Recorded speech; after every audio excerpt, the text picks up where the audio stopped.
오늘 주신 말씀을 가지고 그리스도 예수의 마음을 품으라 하는 제목으로 함께 은혜를 나누고자 합니다. 어린이 찬송가 중에 이런 찬송이 있습니다. 나는 구원 열차 올라타고서 하늘 날아가지요. 죄악 엮어서 나 달려가다가 다시 내리지 않죠. 2절 나는 구원 방주 올라타고서 하늘 날아가지요. 험한 시험 물결 달려들어도 나 전혀 겁내지 않죠. 이것이 우리의 현실의 모습을 노래로 만들어 놓은 것입니다. 그런데 이 구원 열차의 성격은 관광 열차가 아니라 전투 열차입니다. 군용 열차라는 말입니다. 구원 방주의 성격은 유람선이 아니라 전투함입니다. 그렇다면 구원 열차에 타고 구원 방주에 타서 하늘나라로 가는 나는 누구인가? 나는 전투원입니다. 그리스도인은 전투원입니다. 이 땅에 사는 동안 그리스도인은 한 명도 예외 없이 전투원입니다. 전투원이라고 한다면 우리의 목표는 좋은 전투원이 되는 것이 맞을 것입니다. 그래서 사도 바울은 말합니다. 디모데후서 2장 3절에 너는 그리스도 예수의 좋은 병사로 나와 함께 고난을 받으라. 병사의 삶은 한마디로 말하면 고난입니다.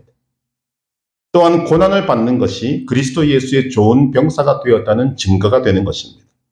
좋은 병사는 어떤 병사냐? 좋은 병사는 강한 병사입니다. 좋은 병사는 굳센 병사입니다. 나가면 이기는 병사가 좋은 병사입니다. 그런데 바울은 디모데에게 좋은 병사가 되어라 라고 말하면서 이런 이상한 이야기를 합니다. 강하고 굳세어질 수 있는 방법을 말하는데 디모데후서 2장 1절에 보니까 내 아들아 그러므로 너는 그리스도 예수 안에 있는 은혜 가운데서 강하고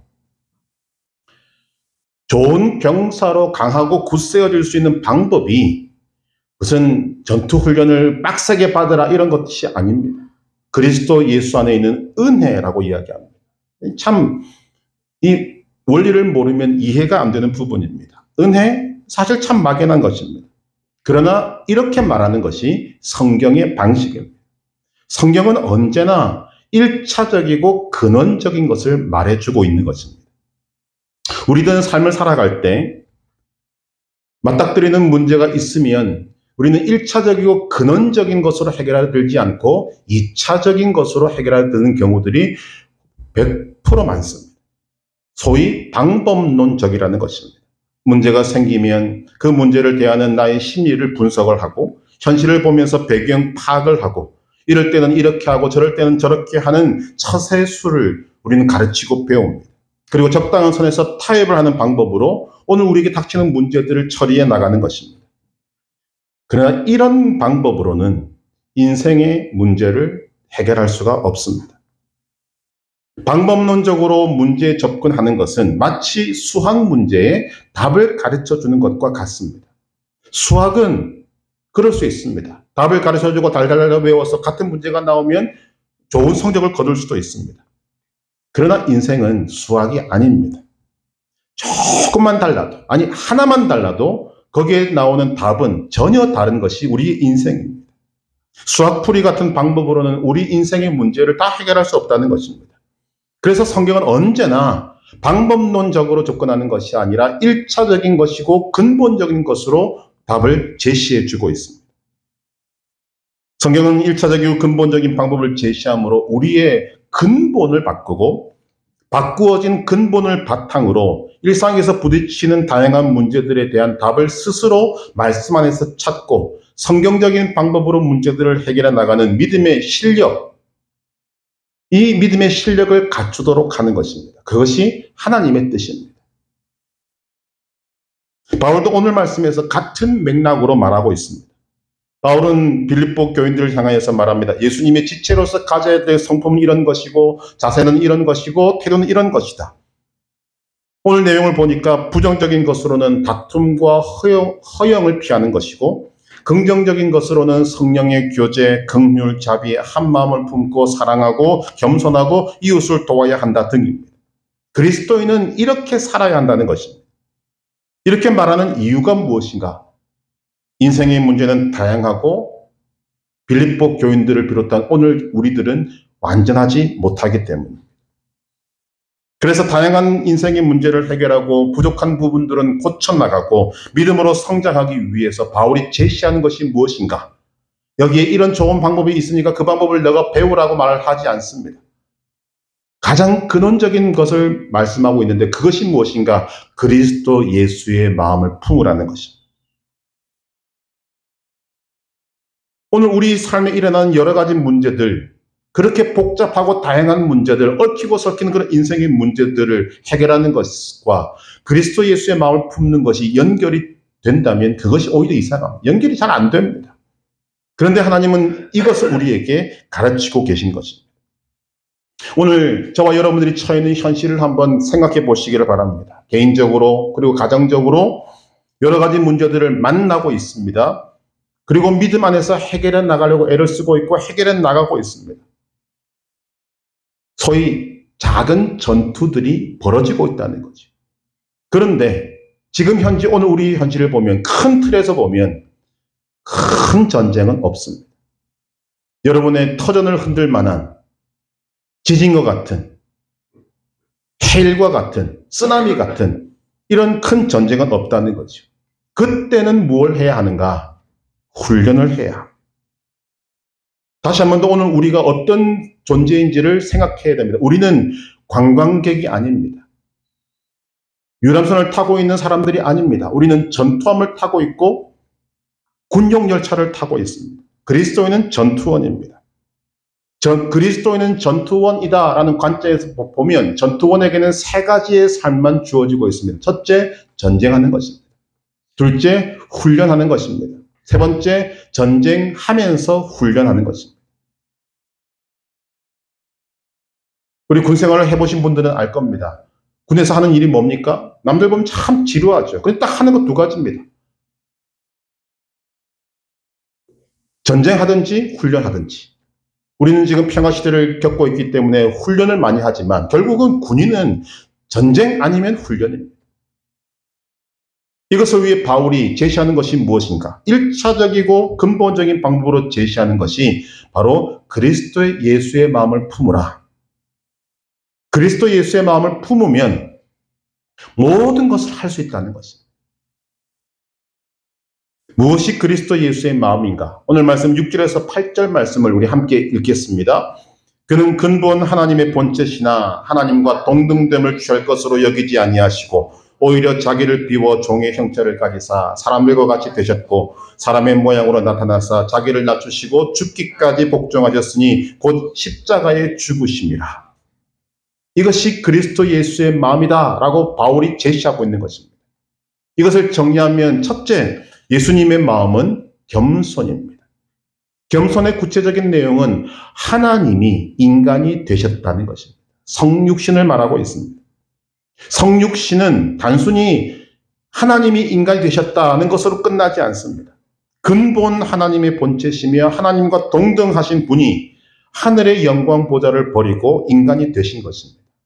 엄청난 희생입니다.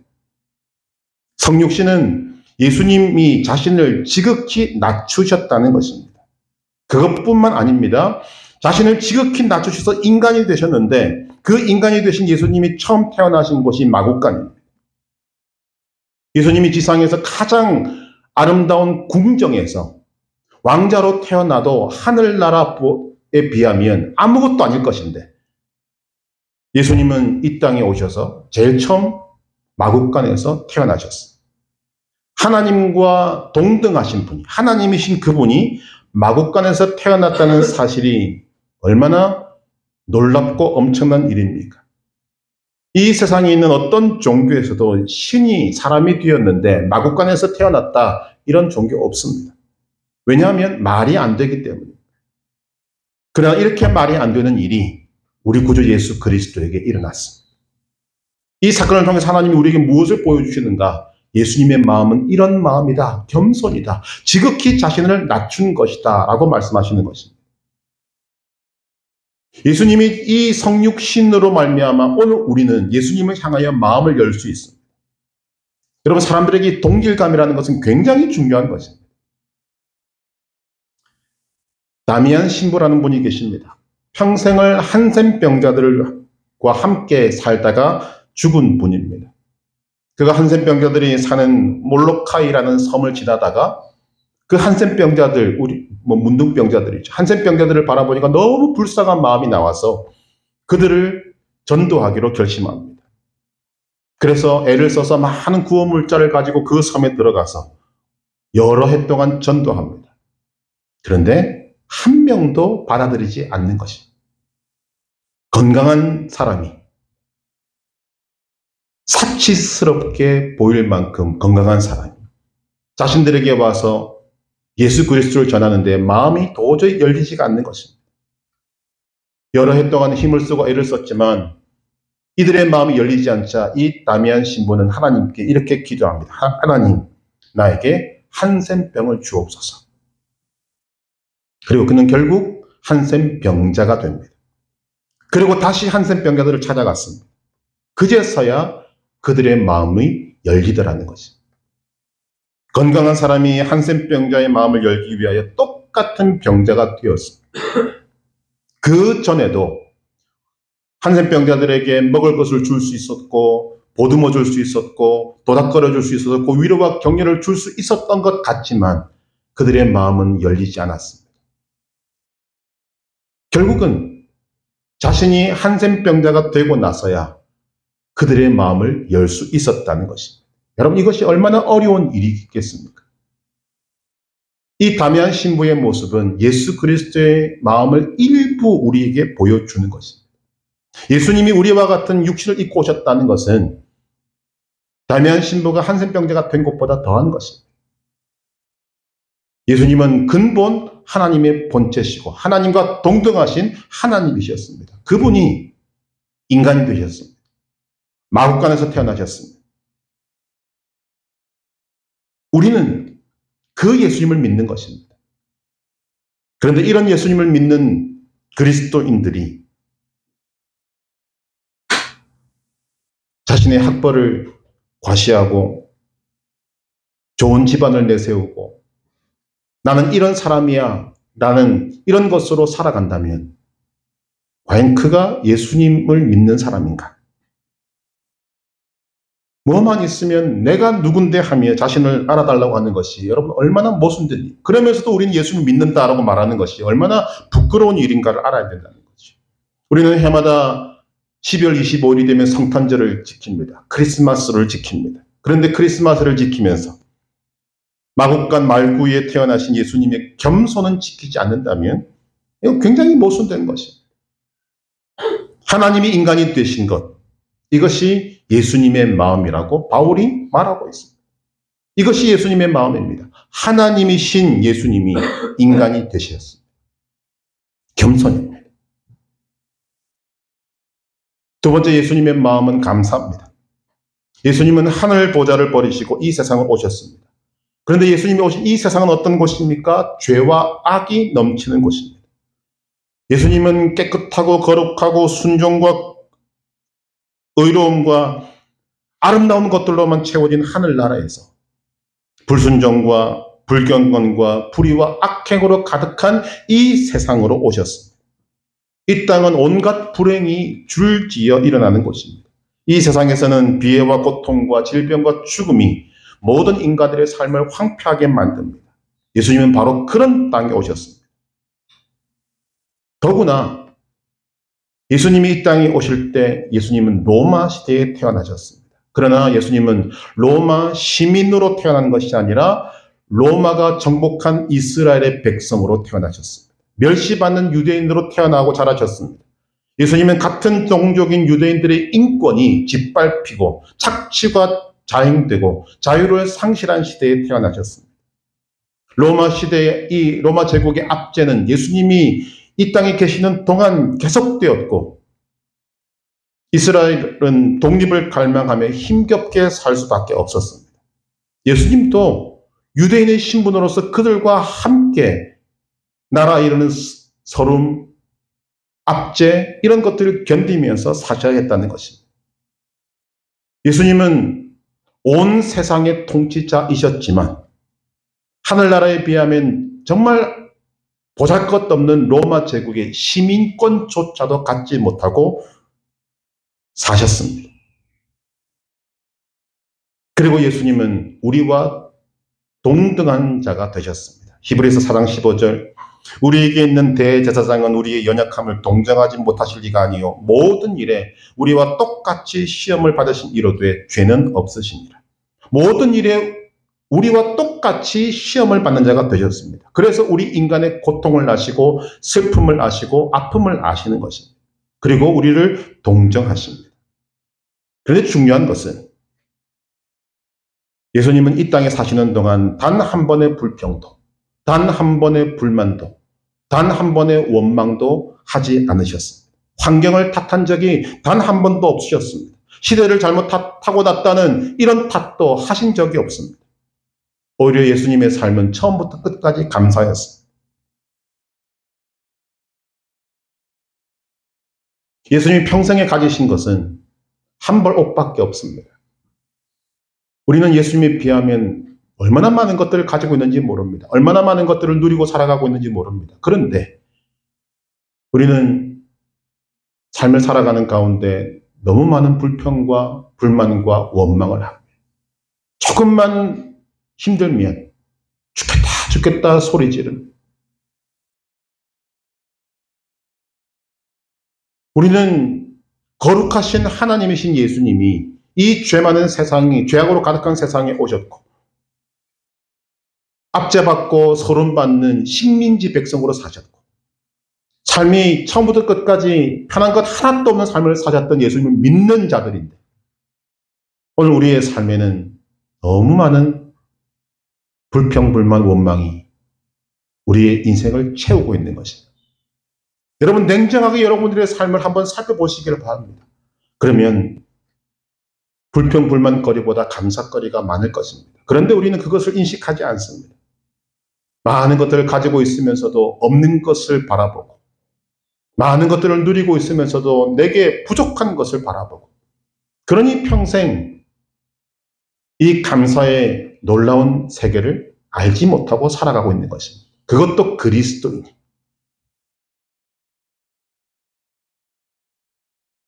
출애굽기를 읽다 보면 막 화가 날 때가 있습니다. 어떻게 사람들이 이럴 수가 있을까? 근데 조금 있으면 깨닫게 됩니다. 아, 나도 별 수 없는 인생이구나. 그렇게 많은 하나님의 은혜를 얻고 기적을 경험했음에도 불구하고 이스라엘 백성들은 끊임없이 불평, 불만, 원망. 모세는 답답해서 외칩니다. 이스라엘아, 너같이 하나님의 은혜를 맛본 백성이 어디 있느냐? 그럼에도 불구하고 이스라엘은 그렇게 살더라는 거죠. 그것이 이스라엘 백성의 문제만입니까? 아닙니다. 오늘 우리도 그렇게 살아가고 있습니다. 예수님은 불평, 불만, 원망이 없으시고 오직 감사만 있으셨습니다. 이것이 예수님의 마음입니다. 세 번째로 예수님의 마음은 섬김입니다. 예수님은 하늘 보좌를 버리고 타락한 세상으로 오셨습니다. 비천한 나라의 백성으로서 비천한 곳에서 태어나셨습니다. 그런데 예수님은 그것으로 부족해서 종의 신분으로 이 세상에 오셨습니다. 그 종 중에서도 가장 낮은 고난의 종으로 오셨습니다. 이사야 53장 4절은 말합니다. 그는 실로 우리의 질고를 지고 우리의 슬픔을 당하였거늘 우리는 생각하기를 그는 징벌을 받아 하나님께 맞으며 고난을 당한다 하였노라. 하나님이 종이 되었습니다. 하나님이 인간이 되는 것도 말이 안 되는데 하나님이 종이 되었다는 이 말을 누가 이해하겠습니까?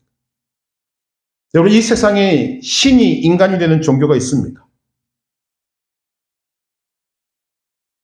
신이 인간의 종이 되는 종교가 있습니까? 없습니다. 인간이 신의 종이 되어야 맞다고 우리는 생각합니다. 그런데 하나님의 신 예수님은 인간을 섬기기 위해서 인간의 종이 되셨습니다. 마가복음 10장 45절 예수님이 말씀하십니다. 인자가 온 것은 섬김을 받으려 함이 아니라 도리어 섬기려 하고. 예수님은 이 땅에 오셔서 사람들을 섬기셨습니다. 평생을 남을 위해 사셨습니다. 예수님은 사회에서 멸시받고 외면당하는 자들의 친구가 되었습니다.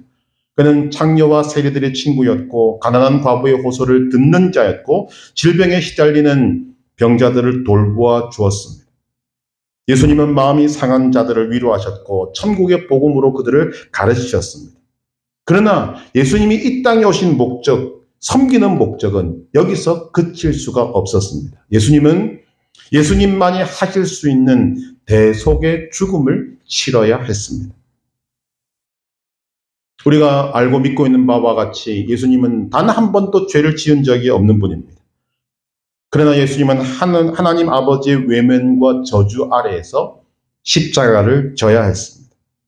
예수님의 죽음은 죄인인 모든 사람을 대신하여 받는 대속적인 형벌이었습니다. 그래서 예수님은 교통사고로 죽으실 수 없었습니다. 예수님은 질병으로 죽으실 수 없었습니다. 그러면 대속이 안 되기 때문입니다. 고린도후서 5장 21절에서 말합니다. 하나님이 죄를 알지도 못하신 이를 우리를 대신하여 죄로 삼으신 것은 우리로 하여금 그 안에서 하나님의 의가 되게 하려 하심이라.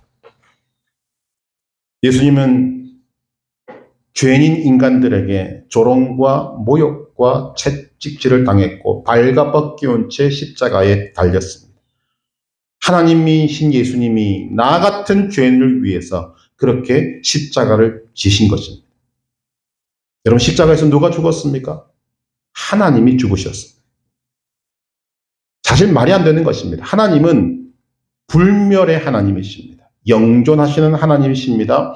디모데전서 6장 16절에서 바울은 말합니다. 오직 그에게만 죽지 아니함이 있고 가까이 가지 못할 빛에 거하시고 어떤 사람도 보지 못하였고 또 볼 수 없는 이시니 그에게 존귀와 영원한 권능을 돌릴지어다.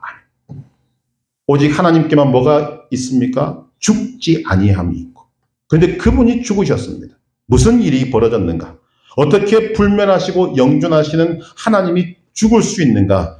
그것은 예수님이 인간 구원이라는 목적을 위해서 죽음에게 자신을 내어주는 일에 동의하시고 직접 실행에 옮기셨기 때문입니다. 예수님이 스스로 자신의 목숨을 내어주셨기 때문입니다. 요한복음 10장 17절 18절에서 예수님은 직접 말씀하십니다. 내가 내 목숨을 버리는 것은 그것을 내가 다시 얻기 위함이니 이로 말미암아 아버지께서 나를 사랑하시느니라. 이를 내게서 빼앗는 자가 있는 것이 아니라 내가 스스로 버리노라. 나는 버릴 권세도 있고 다시 얻을 권세도 있으니 이 계명은 내 아버지에게서 받았노라. 예수님이 할 수 있는 힘이 없고 능력이 없어서 십자가를 지신 것이 아니라는 것입니다. 예수님은 이렇게 말씀하십니다. 마태복음 26장 53절 54절에서 너는 내가 내 아버지께 구하여 지금 12군단 더 되는 천사를 보내시게 할 수 없는 줄로 아느냐. 이 말은 뒤집어 말하면 나는 지금 12군단 더 되는 천사의 군대를 동원할 수 있다. 그런데 내가 만일 그렇게 하면 이런 일이 있으리라 한 성경이 어떻게 이루어지겠느냐. 내가 그렇게 한다면 인간 구원을 어떻게 이룰 수 있겠느냐 그 말이죠. 그래서 예수님은 성경에 기록된 하나님의 뜻, 인간 구원을 위해서 스스로 저주가 되셔서 십자가를 지신 것입니다. 죽기까지 순종하시고 죽기까지 섬기신 것입니다. 이것이 예수님의 마음이라고 바울이 선포하고 있습니다.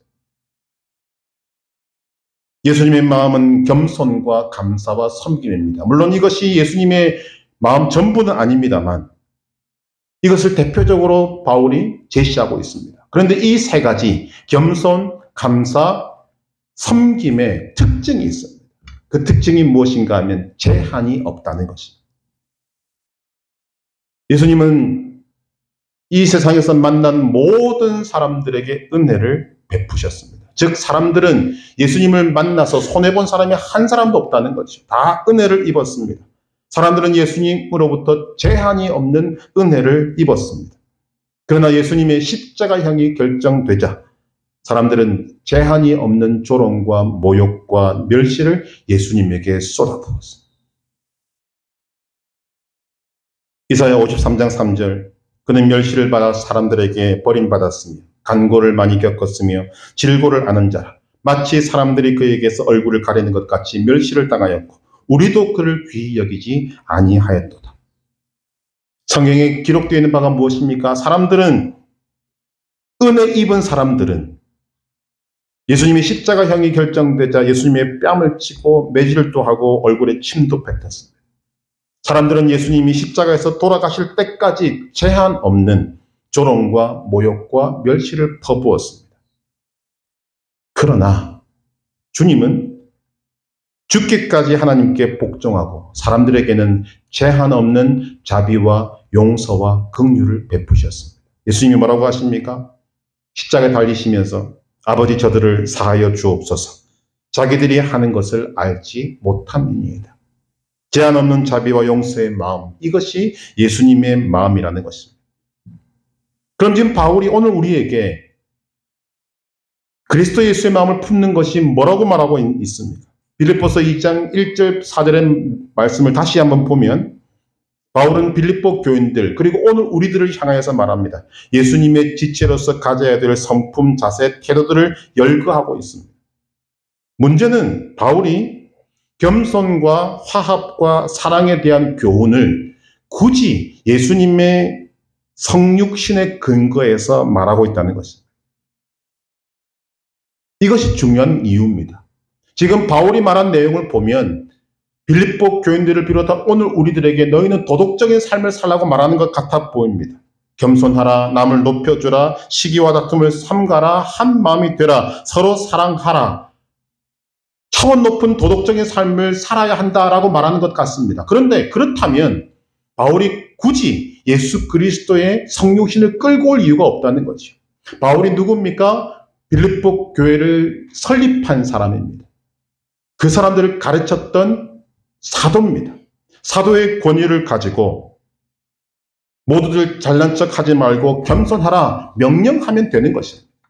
구태여 그리스도의 마음을 언급할 이유도 없고 예수님의 성육신을 가져올 이유도 없는 것입니다. 그런데 바울은 그리스도 예수의 마음을 품으라고 말하면서 무엇을 근거로 말하고 있습니까?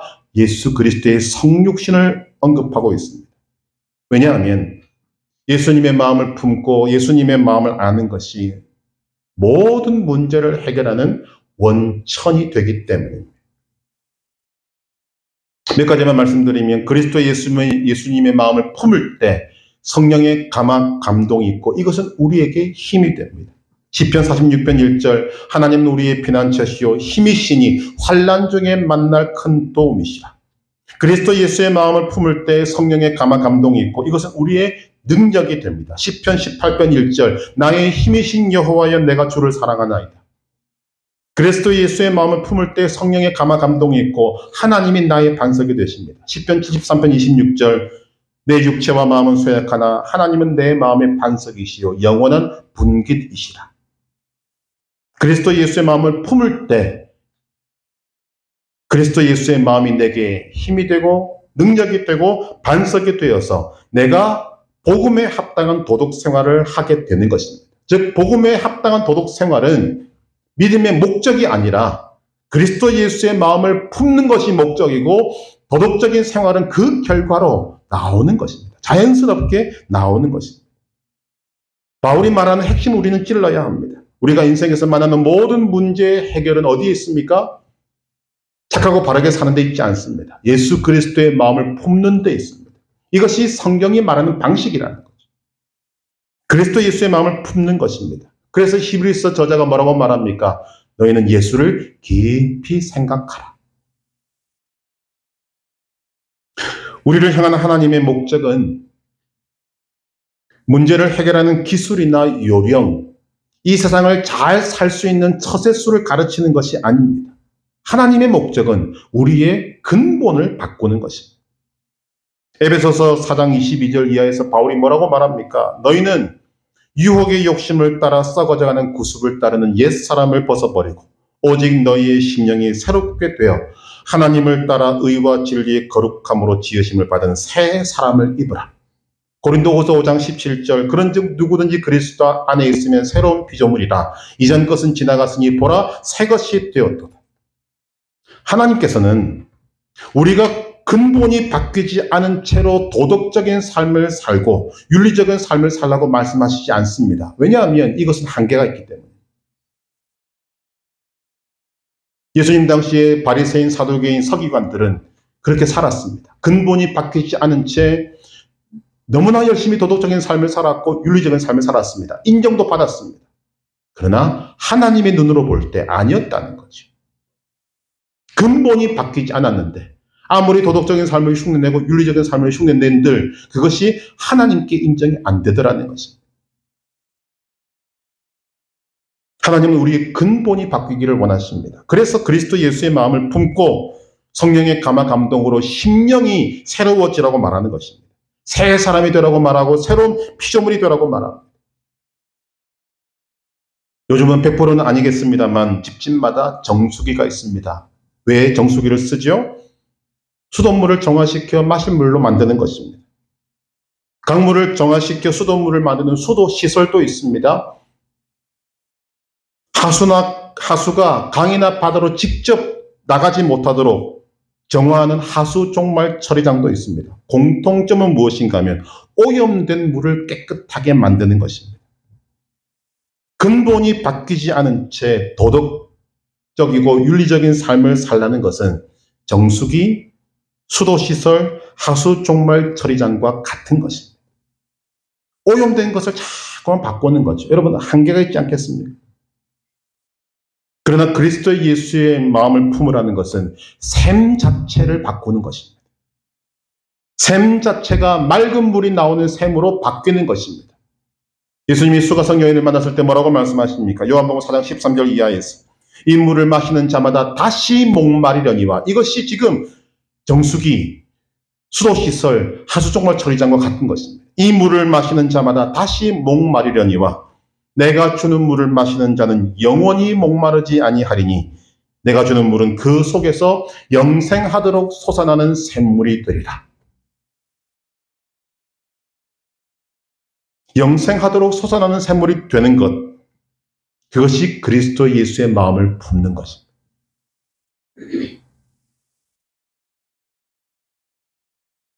우리 안에서 생수의 강이 흘러넘치면 과학자들이 말합니다. 흘러내리는 물은 약 200m 이상을 지나가면 대부분 다 깨끗해진다고 말합니다. 결국 오염된 물을 계속 깨끗하게 만드는 것보다 샘 자체를 바꾸면 그 샘 자체에서 맑은 물이 나오면 나머지 것들은 저절로 해결된다는 거죠. 하나님이 우리에게 주시는 말씀이 바로 그것입니다. 그리스도 예수의 마음을 품는 것은 예수님을 닮아가는 것입니다. 그리스도 예수의 마음을 품는 것은 예수님을 닮아가는 가장 빠른 길입니다. 예수님의 마음은 겸손, 감사, 섬김입니다. 예수님의 마음을 안다면 겸손의 최저 지점이 없다는 것을 알 수 있습니다.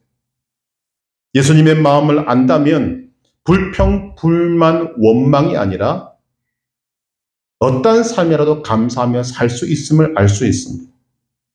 예수님의 마음을 안다면 다른 사람을 위해 희생의 최대치도 없음을 알게 될 것입니다. 예수님의 마음을 안다면 사랑의 한계점도 없다는 것을 알게 될 것이고 용서의 제한이 없음도 알게 될 것입니다. 70번에 7번씩 무제한적으로도 용서해 주라. 예수님의 마음을 품으면 제한 없는 겸손과 감사와 섬김으로 살 수 있게 된다는 것입니다. 예수님의 마음을 품으면 하나님이신 예수님이 육신을 입고 종의 모습으로 섬기다가 살다 가신 예수님을 닮기를 간절히 원하게 될 것입니다. 거기에서 도덕이 나오고 거기에서 윤리가 나오고 거기에서 깨끗한 삶이 나오는 것입니다.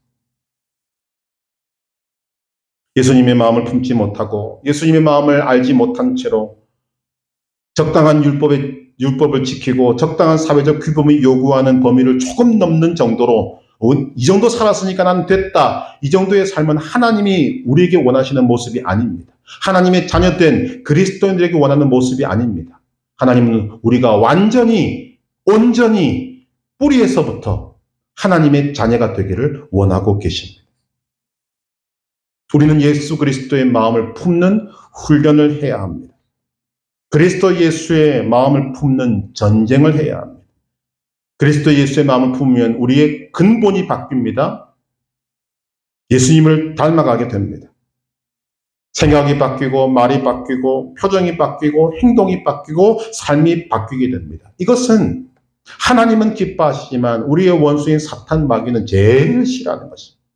그래서 또 전쟁이 일어나게 됩니다. 그러나 우리 안에 은혜로 임한 그리스도 예수의 마음을 내가 품으면 이 전쟁은 반드시 승리하는 전쟁이 되는 것입니다. 전쟁을 두려워할 필요가 없습니다. 오히려 그 전쟁을 이기고 우리는 더 성장하는 것입니다. 하나님이 기뻐하시는 그리스도의 장성한 분량까지 자라가게 되는 것입니다. 그 모습이 하나님이 우리에게 원하시는 그리스도의 좋은 병사의 모습입니다. 그렇다면 우리가 어떻게 그리스도 예수의 마음을 품을 수 있습니까? 우리는 성경에 나타난 예수님의 마음을 알아야 합니다. 배워야 합니다. 묵상해야 합니다. 그리고 하나님의 도우심을 구해야 합니다. 우리의 힘으로, 내 노력으로 그리스도 예수의 마음을 품을 수 없습니다.